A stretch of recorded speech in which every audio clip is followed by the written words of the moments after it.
Hello and welcome back to channel sir guys, मेरा नाम है आशीष गायकवाड़ और स्वागत है आप सभी का फिर से एक बार हमारे इस यूट्यूब चैनल पे। दोस्तों, आज का वीडियो बड़ा ही इंपॉर्टेंट रहने वाला है, खास करके उन स्टूडेंट्स के लिए जो चाहते हैं कि बीएससी नर्सिंग करने के बाद गवर्नमेंट जॉब के लिए अप्लाई करें या फिर आगे कुछ बढ़िया करें।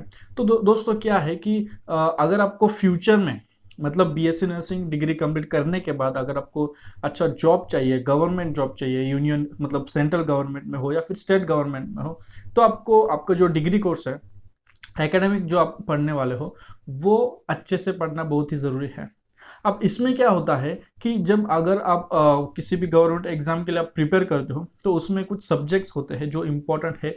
वो आपको इस कोर्स में ही मतलब 4 साल के डिग्री में ही अगर आप अच्छे से पढ़ लेते हो तो वो कॉम्पिटिटिव एग्जाम्स में आपको ज़्यादा हेल्पफुल रहने वाले हैं। तो इस वीडियो में मैं आपको 3 इंपॉर्टेंट सब्जेक्ट्स के बारे में बताने वाला हूँ, क्योंकि ये सब्जेक्ट्स ऐसे रहेंगे जो आपको ज़्यादा जो पार्ट रहता है कॉम्पिटिटिव एग्जाम्स में इन 3 सब्जेक्ट्स के बेसिस पर होता है। तो इस वीडियो में बने रहिए, वीडियो को स्किप ना करें, वीडियो को स्टार्टिंग से लास्ट तक देखते रहिए। तो सबसे पहला जो सब्जेक्ट है वो रहेगा फाउंडेशन ऑफ नर्सिंग। जैसे कि इस सब्जेक्ट के नाम पर ही है फंडामेंटल या फिर फाउंडेशन ऑफ नर्सिंग। नर्सिंग का पूरा फाउंडेशनल कोर्स, नर्सिंग का पूरा जो फंडामेंटल्स है आप वो इस कोर्स में सीखने वाले हो। इस कोर्स में इस सब्जेक्ट में फाउंडेशन ऑफ नर्सिंग जो सब्जेक्ट है, इसमें आप पूरे नर्सिंग के सभी प्रोसीजर्स आप पढ़ोगे, नर्सिंग के बेसिक एटिकेट्स, नर्सिंग के code of ethics, nursing as a profession क्या होता है, नर्सिंग का डेफिनेशन से लेकर हर एक चीज़, मतलब नर्सिंग का पूरा ABCD जो है वो आप फाउंडेशन ऑफ नर्सिंग इस सब्जेक्ट में पढ़ते हो। इसलिए फाउंडेशन ऑफ नर्सिंग काफ़ी इंपॉर्टेंट होता है अगर आपको कॉम्पिटिटिव एग्जाम्स के लिए आप प्रिपेयर कर रहे हो, जैसे कि गवर्नमेंट एग्जाम्स, चाहे वो एम्स नॉर्सेट हो या फिर ESIS, DHS, DMR, इन सब्जेक्ट्स, इन एग्जाम्स के लिए ये सब्जेक्ट काफ़ी इंपॉर्टेंट है।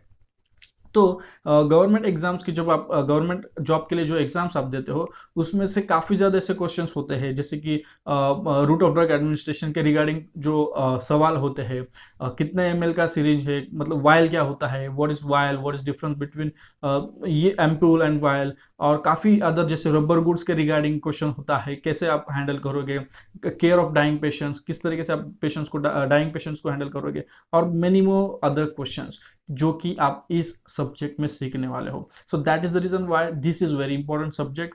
बेसिक सब्जेक्ट है, हर एक चीज, अब कोई ना कोई टॉपिक पर वीडियो, मतलब कोई ना कोई टॉपिक पर क्वेश्चन आएगा, बट फाउंडेशन ऑफ नर्सिंग पर डेफिनेटली आपको क्वेश्चंस ज्यादा पूछे जाते हैं कॉम्पिटिटिव एग्जाम्स के लिए। So this is the important subject. Second subject है जो कि फर्स्ट ईयर में ही आप पढ़ने वाले हो, वो है एनाटॉमी एंड फिजियोलॉजी। अब एनाटॉमी एंड फिजियोलॉजी, जैसे आप कोई भी मेडिकल फील्ड देखो, कोई भी मेडिकल आप कोर्स देखो, MBBS हो, BDS हो, चाहे आपका BAMS, BHMS, फिजियोथेरेपी, ऑप्थेल्मोलॉजी, हर एक सब्जेक्ट में, हर एक स्ट्रीम में, हर एक फील्ड में ये सब्जेक्ट आपको पढ़ने को मिलेगा। So human anatomy, human physiology काफ़ी इंपॉर्टेंट है। तो नर्सिंग के कॉम्पिटिटिव एग्जाम्स में भी इस सब्जेक्ट पर काफ़ी ज़्यादा क्वेश्चंस होते हैं, काफ़ी ज़्यादा मेजर पार्ट होता है आपके क्वेश्चन पेपर में एनाटॉमी एंड फिजियोलॉजी का। तो अगर आप ह्यूमन एनाटॉमी अगर समझ लेते हो तो ही आपको नर्सिंग केयर करना इजी होता है, तो ही आपको नर्सिंग केयर करना मतलब आपके इंटेलेक्चुअल लेवल पर वो चीज़ें आपको समझ आएगी, उसका रीज़न आपको समझ आएगा, क्योंकि आप मतलब क्यों कोई प्रोसीजर की जाती है, what is the reason behind performing any particular procedure. So that is why human anatomy and physiology is very important. तो ह्यूमन एनाटॉमी में आप पूरा एनाटॉमिकल स्ट्रक्चर्स पढ़ते हो, उनके फंक्शंस जो है वो आप फिजियोलॉजी में पढ़ते हो। तो ये काफ़ी इंपॉर्टेंट रहेगा, इंटर रिलेटेड है। एनाटॉमी और फिजियोलॉजी में जो आप पढ़ोगे ना, वो अगर वो अच्छे से पढ़ोगे, हर एक ऑर्गन, हर एक सिस्टम का उसका अपना फंक्शन क्या होता है, प्रोसेस क्या होते हैं, जैसे कि अगर CVS सिस्टम है उसमें कंडक्टिंग सिस्टम ऑफ हार्ट है, SA नोड्स क्या होता है, AV नोड्स क्या होता है, उनका फंक्शन क्या होते हैं, उनका प्लेसमेंट क्या होता है, उनका arterial supply, blood supply, venous drainage, उनका लोकेशन, ये ऐसी बेसिक चीज़ें अगर आपको पता हो तो that will definitely help you in आपके नर्सिंग प्रैक्टिस में भी और आगे कॉम्पिटिटिव एग्जाम्स के लिए।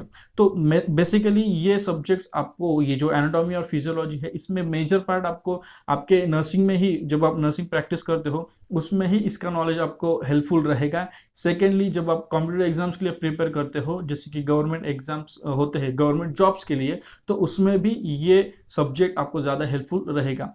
एंड अपार्ट फ्रॉम दैट, जैसे कि आप सब्जेक्ट्स पढ़ोगे सेकेंड ईयर में, फार्माकोलॉजी, पैथोलॉजी, फिर उसके बाद जेनेटिक्स, फिर आप वहाँ पढ़ोगे medical surgical nursing, mental health nursing, child health nursing, paediatric. ये जो सब्जेक्ट्स आप पढ़ने वाले हो, इन सब्जेक्ट्स को पढ़ने के लिए भी ये जो नॉलेज आप एनाटॉमी और फिजियोलॉजी में पढ़ने वाले हो वो काफ़ी ज़्यादा हेल्पफुल रहेगा। तीसरा और आखिरी सब्जेक्ट जो है वो है कम्युनिटी हेल्थ नर्सिंग, CHN। अब सेकेंड ईयर में होता है एंड फाइनल ईयर में होता है। अब मतलब जो अगर ओल्ड सिलेबस देखे, ओल्ड सिलेबस के मुताबिक ये सेकेंड ईयर में और फाइनल ईयर में होता है। न्यू सिलेबस में अब ये सेमिस्टर में आप पढ़ने वाले हो, तो सेमिस्टर में चाहे कोई भी सेमिस्टर में ये आता हो, लेकिन आपको पढ़ना ही पढ़ना है। अब यहाँ पर आप कहोगे कि मेडिकल सर्जिकल नर्सिंग इंपॉर्टेंट है, फार्माकोलॉजी इंपॉर्टेंट है, पैथोलॉजी इंपॉर्टेंट है, मेंटल हेल्थ नर्सिंग है, चाइल्ड हेल्थ नर्सिंग है, ऑब्स्टेटिक्स एंड गायनेकोलॉजी है, तो यही क्यों इंपॉर्टेंट आपने कहा? तो कम्युनिटी में हर एक सब्जेक्ट आता है। जैसे कम्युनिटी में आप मान लो कि ऑब्स्टेटिक्स एंड गायनेकोलॉजी के केसेस आपको देखने को मिलेंगे, उन डिसऑर्डर्स के ऊपर भी आपको पढ़ना है। फिर आपको साइकोलॉजी रिलेटेड मतलब मेंटल हेल्थ रिलेटेड भी डिसीजेस आपको पढ़ना है। कम्युनिटी के अपने डिसऑर्डर्स होते हैं, फिर उसमें नॉन कम्युनिकेबल और कम्युनिकेबल डिसऑर्डर्स जो है मेडिकल सर्जिकल का पार्ट, फिर इसमें चाइल्ड हेल्थ नर्सिंग के रिगार्डिंग भी आपको डिसीज कंडीशंस पढ़ने हैं। तो that is the reason why community health nursing is very important subject. ये इन पूरे 4 सब्जेक्ट्स का मिक्सचर है। अब 4 सब्जेक्ट्स पर्टिकुलरली आप जब पढ़ोगे वो अलग अलग लेवल पर अलग अलग तरीके से आपको पढ़ना है, बट कम्युनिटी हेल्थ नर्सिंग में आपको ये चारों सब्जेक्ट के रिलेटेड जो भी डिसऑर्डर्स है, डिसीजेस है, डिसीज कंडीशन है, वो आपको पढ़ने को मिलेगा। और कम्युनिटी लेवल पर आप किस तरीके से नर्सिंग केयर दोगे, किस तरीके से जो भी ट्रीटमेंट है वो दिया जाता है, नर्सिंग डायग्नोसिस किए जाते हैं, वो भी आपको यहाँ पर पढ़ने को मिलेंगे। सो दैट इज वाई ये सब्जेक्ट्स काफ़ी इंपॉर्टेंट है। तो इन सब्जेक्ट्स का मतलब जो कम्युनिटी हेल्थ नर्सिंग ये सब्जेक्ट है, इसका आपको जो प्रैक्टिकल है वो भी इंपॉर्टेंट रहेगा जो फाइनल ईयर में होता है। और इसमें प्रैक्टिकल्स में सिर्फ किसी पर्टिकुलर ये चीज़ नहीं आती है, यहाँ पर आपको जो भी सेकेंड थर्ड फाइनल ईयर में जो भी आप पढ़ने वाले हो सब्जेक्ट, जैसे कि मेडिकल सर्जिकल नर्सिंग, फिर यहाँ पर आप आगे पढ़ोगे child health nursing, mental health nursing, and फिर फाइनल ईयर में आप पढ़ोगे obstetrics and gynaecology. In subjects का नॉलेज भी आपको यहाँ पर कुछ हद तक मिलेगा। And with that pharmacology, pathology, ये भी आपको इम्पॉर्टेंट है। ये सब्जेक्ट्स जो आप पढ़ने वाले हो उसका भी कुछ पार्ट आप कम्युनिटी हेल्थ नर्सिंग में आपको देखने को मिलेगा। सो जो प्रिवेंटिव साइंस एंड मेडिसिन है, PSM, जो अदर जो मेडिकल फैकल्टीज में PSM कहा जाता है, वो हमारे नर्सिंग में कम्युनिटी हेल्थ नर्सिंग कहलाया जाता है। तो ये सब्जेक्ट काफ़ी इम्पोर्टेंट है अगर आप कॉम्पिटिटिव एग्जाम के लिहाज से प्रिपेयर करना चाहते हो, पढ़ना चाहते हो। सो अगर आप नर्सिंग के फर्स्ट ईयर में हो तो ये अभी से ध्यान में रखिए, 3 सब्जेक्ट्स पर आपको काफ़ी ज़्यादा फोकस करना है, anatomy physiology, foundation of nursing and community health nursing. बाकी जो सब्जेक्ट्स है वो तो आपको डेफिनेटली पढ़ने ही पढ़ने हैं, लेकिन ये 3 सब्जेक्ट जब आप पढ़ोगे इसको आप डेफिनेटली पूरा आपका जी जान लगाकर आप पढ़िए, ताकि कुछ भी चीज़ छूट ना जाए, कुछ भी मिस आउट ना हो जाए। क्योंकि जब फिर से मैं कहूँगा और ये बार बार कहता रहा हूँ इस वीडियो में कि गवर्नमेंट एग्जाम्स के लिए मेजर पार्ट जो क्वेश्चंस के होते हैं, जो आपके क्वेश्चन पेपर में रहेगी गवर्नमेंट जॉब के लिए जो एग्जाम्स होते हैं, उसमें ये 3 सब्जेक्ट के रिगार्डिंग ज़्यादा क्वेश्चंस आएंगे। अब कम्युनिटी में उसमें अगर मैं बताऊँ आपको और ज़्यादा डीप जाकर, तो वहाँ पर ऑब्स्टेटिक्स गायनेकोलॉजी, फिर मेडिकल सर्जिकल नर्सिंग, एंड फिर जो कम्युनिटी रिलेटेड कुछ क्वेश्चंस, एंड फिर उसके बाद child health and mental health nursing के क्वेश्चंस, ऐसे इस ऑर्डर में आपको दिखने को मिलेगा। तो आज के इस वीडियो में बस इतना ही। उम्मीद करता हूँ आपको वीडियो हेल्पफुल लगा होगा। इस टॉपिक पर ऑलरेडी हमने वीडियोस बनाए हैं, और भी काफ़ी सारे वीडियोस हमारे चैनल पर है। अगर आप चैनल पर नए हो तो चैनल को सब्सक्राइब करिए, वीडियो को लाइक करिए, वीडियो को ज़्यादा से ज़्यादा शेयर करिए, ज़्यादा से ज़्यादा लाइक करवाइए।